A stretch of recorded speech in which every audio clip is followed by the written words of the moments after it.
नमस्कार दोस्तों, जय हिंद। स्वागत है आपका हमारे YouTube channel S Kant education में।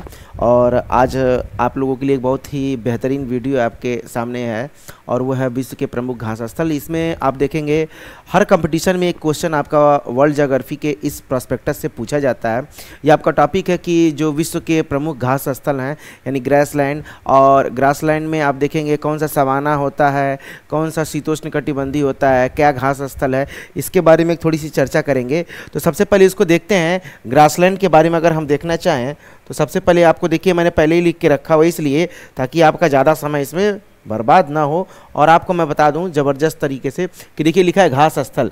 तो घास स्थल को देखेंगे, घास स्थल क्या होता है? घास स्थल दो तरह के होते हैं, एक गर्म प्रदेशों में होता है और एक आपका शीतोष्ण प्रदेशों में होता है। तो जहाँ गर्म प्रदेश होते हैं वहाँ पर मृदा में आप देखते हैं धूप ज़्यादा होती है तो मृदा में नमी कम होती है, तो घासें छोटी होती हैं, थोड़ी मोटी और कड़ी हो जाती हैं। और वैसे जहाँ पर नम और आर्द्र स्थल होता है, हम बात करते हैं शीतोष्ण जलवायु की, जहाँ पर आप देखते हैं मौसम हमेशा खुशनुमा रहता है। और शीतोष्ण कटिबंध की जलवायु में जो घास स्थल हैं यानी जो घासें पाई जाती हैं वो लंबी होती हैं, मुलायम होती हैं। और इन तरह के घास को हम देखते हैं आपके ठंड प्रदेशों में ज़्यादातर देखते हैं। और ये जहाँ भी आपका प्रेयरी प्रदेश है, जहाँ भी आपका स्टेपी प्रदेश है, मतलब जहाँ भी आपके शीतोष्ण घास स्थल होते हैं वहाँ पर गेहूँ और मक्के की खेती जबरदस्त होती है। पहले एक बार हम इसको देख लें, फिर मानचित्र पर हम समझ लेंगे। सबसे पहले देखिए घास स्थल को दो तरह से डिवाइड किया गया है। एक उष्ण घास स्थल। उष्ण घास स्थल का मतलब क्या है? ये भूमध्य रेखा है। अब भूमध्य रेखा के आसपास अगर आप देखेंगे कर्क और मकर रेखा के बीच की बात करें हम,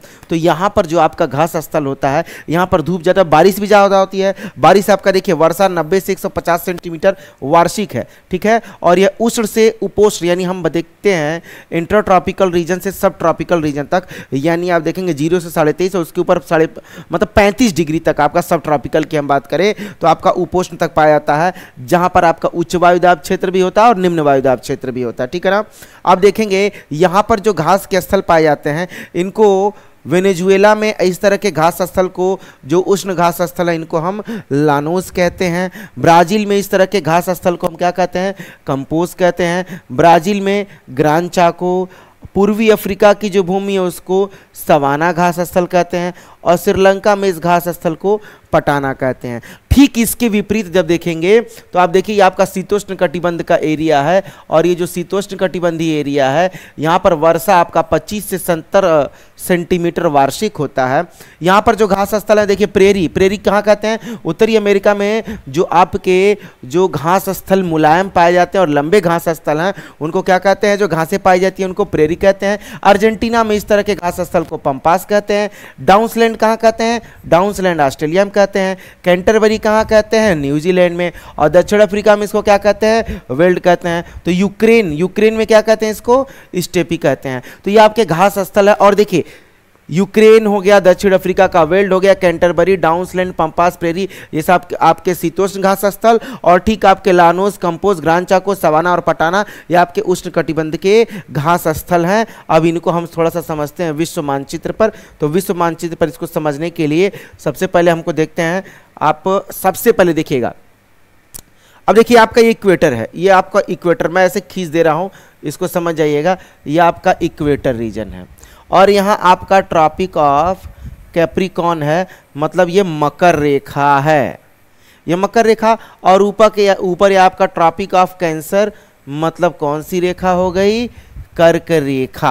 अब ये 3 तरह की रेखा हो गई। अब इन 3 तरह की रेखा की बात करें, अब यहाँ पर देखिए मैंने आपको बताया था ना कि आपका कर्क और मकर यानी उष्ण कटिबंध से उपोष्ण कटिबंध तक जो आपका विस्तार है वो आपका उष्ण घास स्थल का है। और यह जो घास स्थल होता है इसमें मैंने बताया था ना मृदा में नमी आपकी थोड़ी कम होगी तो घासें आपकी छोटी मोटी और कड़ी हो जाएंगी। तो यहाँ पर देखिए आपको जो भी घास स्थल दिखाई दे रहा है, जैसे आपका है श्रीलंका।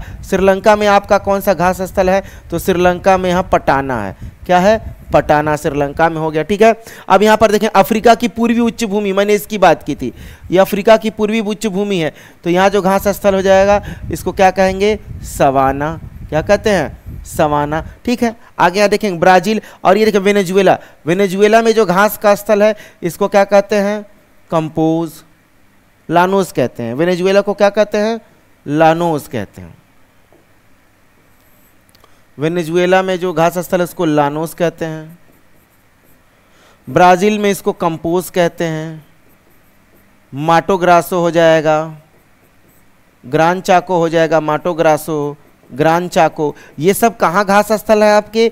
ये सब घास स्थल आपके उष्ण है। तो देखिए यहाँ पर लानोज आपका है, ये ब्राज़ील में आपका कंपोज, और ब्राज़ील में आपका माटो ग्रासो, ग्रान चाको, ये सब आपका ब्राज़ील का है। ठीक है, ये आपका ब्राज़ील हो गया। और ये अफ्रीका के पूर्वी भूमि पर सवाना और श्रीलंका, यहाँ श्रीलंका में पटाना। ये घास स्थल जो है आपके, यह सब घास स्थल कैसे हैं? उष्ण कटिबंध के घास स्थल हैं। अब हम बात करते हैं किसकी? शीतोष्ण की। तो शीतोष्ण की देखेंगे, इस घास स्थल की बात कर रहे हैं हम। तो शीतोष्ण में जो घास स्थल है उसकी बात कर रहे हैं। देखिए ध्यान से, यहाँ पर देखिए आपका यूक्रेन है। क्या है? ये यूक्रेन दिख रहा है आपको। अब ये देखिए, ये आपका 23.5 से ऊपर है ना, तो जितने भी आपके शीतोष्ण घास स्थल होंगे वो कर्क और मकर रेखा के उस पार पाए जाएंगे, यानी मकर रेखा के नीचे और यहाँ कर्क रेखा। तो यूक्रेन हो गया। इसको यूक्रेन में आप देखेंगे, ये जो घास का स्थल है यूक्रेन में, स्टेपी है, और इसको क्या कहते हैं? विश्व की रोटी की डलिया कहते हैं। विश्व की रोटी की डलिया किसको कहते हैं? यूक्रेन को कहते हैं। ठीक है ना, यूक्रेन में जो घास स्थल इसको स्टेपी कहते हैं। और देखिए यहीं पर आपका क्या है? हंगरी आपका यहीं पर है। और हंगरी में देखिए ये बगल में, ठीक बगल में हंगरी है। तो यहाँ जो हंगरी में जो घास का स्थल है इसको क्या कहते हैं? पुष्टाज। हंगरी में क्या कहते हैं? इसको पुष्टाज कहते हैं। ठीक है ना, देखते हैं एक बार यहाँ पर आपको, देखिए पुष्टाज लिखा है नहीं, तो पुष्टाज कहाँ है आपका? तो इस पे भी आप नोट कर लेंगे। पुष्टाज ये आपका कहाँ है? हंगरी में कौन सा हो जाएगा?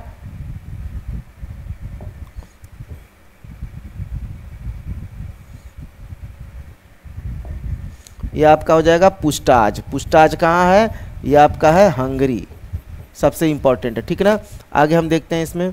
अब देखिए हम लोगों ने देख लिया था पुष्टाज के बारे में, देख लिया था, और पुष्टाज के बारे में हंगरी हो गया, स्टेपी हो गया, पुष्टाज हो गया। अब हम इधर चलते हैं, चलिए। ये यूनाइटेड स्टेट्स ऑफ अमेरिका, और ये भी देखिए, ये भी आपका कर्क रेखा के ऊपर यूनाइटेड स्टेट्स ऑफ अमेरिका में जो ये लंबी घास का स्थल है इधर आपका, ये आपका घास स्थल क्या कहलाता है? प्रेयरी। क्या कहलाता? प्रेयरी। और प्रेयरी हो गया, पुष्टाज हो गया, और आपका स्टेपी हो गया।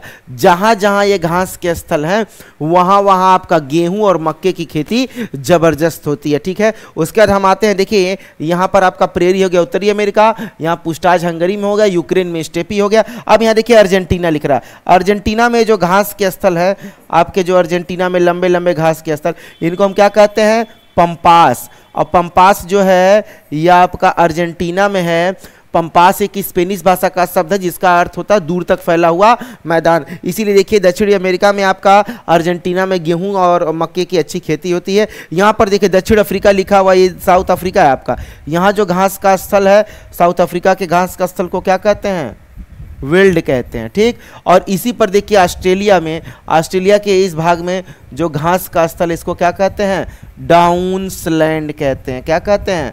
डाउन्सलैंड कहते हैं। और यहाँ पर देखिए न्यूजीलैंड ये भी आपका मकर रेखा के नीचे है। तो यहाँ जो घास का स्थल है लंबा शीतोष्ण, इसको क्या कहते हैं? कैंटरबरी कहते हैं। क्या कहते हैं? कैंटरबरी कहते हैं।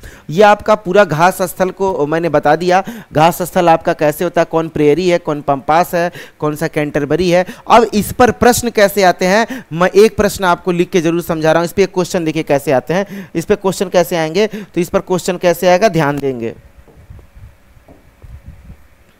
क्वेश्चन कैसे आता है, अभी जैसे आपका टेट और पेट में भी ये सब क्वेश्चन पूछते हैं। जैसे पूछा था अभी क्वेश्चन कि निम्न में से, क्वेश्चन ऐसे रहेगा, ठीक है ना, निम्न में से